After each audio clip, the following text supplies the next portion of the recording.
Bonjour, je suis Solène Bourg, psychoéducatrice et auteure. Bienvenue à cette quatrième capsule psychoéducative de 3 minutes pour comprendre. Cette semaine, on prend 3 minutes pour comprendre pourquoi les tout-petits ont besoin de moyens clairs et concrets pour réguler leurs émotions. Donc, la régulation des émotions pour les enfants, pour les ados, les adultes également, c'est la capacité finalement à retrouver un sentiment d'apaisement après avoir vécu une émotion plus intense. Donc, l'émotion, on la vit, on la valide, bien entendu, comme parent, je comprends, tu as de la peine, mais tout ce que ça fait vivre à l'enfant, par exemple, le petit nœud dans le ventre, les poings qui se serrent, l'envie des fois de frapper ou de crier, c'est cette capacité-là à reprendre finalement le sentiment d'apaisement qui est la régulation des émotions. Donc, les enfants, les tout petits, pourquoi ils ont de la difficulté finalement à réguler leurs émotions? C'est souvent d'une part qu'ils ne comprennent pas très clairement les émotions qu'ils vont vivre. Donc, des fois, c'est mélangé un petit peu dans leur cœur. Ils ne savent pas trop si c'est la déception, de la peine, de la colère. Donc, d'une part, on doit les aider à identifier leurs émotions et pour ce faire, bien entendu, en utilisant des images très claires et concrètes qui vont leur faire comprendre comment ils se sentent à l'intérieur d'eux, ça peut aider. Là, je ne sais pas si on le voit avec... j'essaie de voir. Ah oui, c'est ça. Donc, j'ai mon mini-loup ici qui est en colère. Alors, d'expliquer à l'enfant, par exemple, ça gronde dans ton ventre comme un petit éclair ou un tonnerre, il y a vraiment comme un orage à l'intérieur de toi, tes poings se serrent. Donc, d'une part, ça va aider l'enfant à comprendre les manifestations physiques des émotions de façon claire et concrète.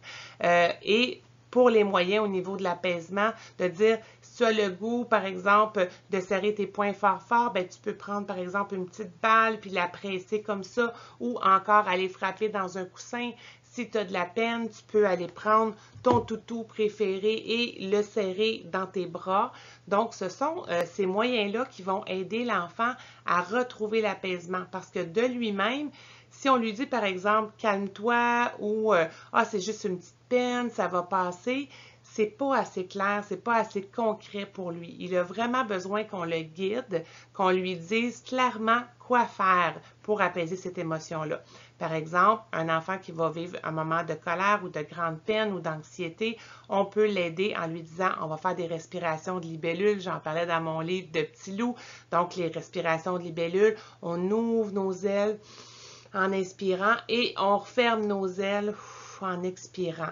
Donc, on le fait avec l'enfant, on lui montre les gestes et de cette façon-là, ça devient très clair pour lui ce qu'il peut faire afin de retrouver un sentiment de bien-être à l'intérieur de lui.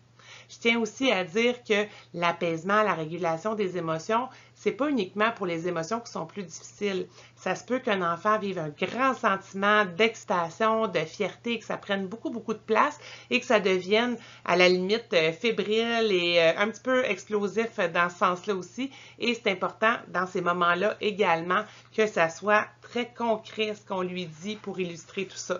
Dans mon livre de Minilou ici, on voit Minilou qui est excité, puis là, c'est comme s'il y avait des petits ressorts en dessous des pieds. Alors, en illustrant ça de façon très claire pour lui, c'est ce qui va l'aider à comprendre qu'est-ce qui se passe dans son cœur, dans son corps, dans sa tête, et ainsi réguler, apaiser ses émotions de la meilleure façon possible avec vous pour l'accompagner. Alors voilà pour cette petite capsule de 3 minutes pour comprendre pourquoi les tout-petits ont besoin de moyens clairs et concrets pour réguler leurs émotions. Je vous invite à aller voir sur le site des éditions Midi 30 pour mes 2 livres qui abordent les apprentissages émotionnels chez les tout-petits, soit les grandes émotions des tout-petits, et également Minilou via un tourbillon d'émotions. Bonne semaine tout le monde!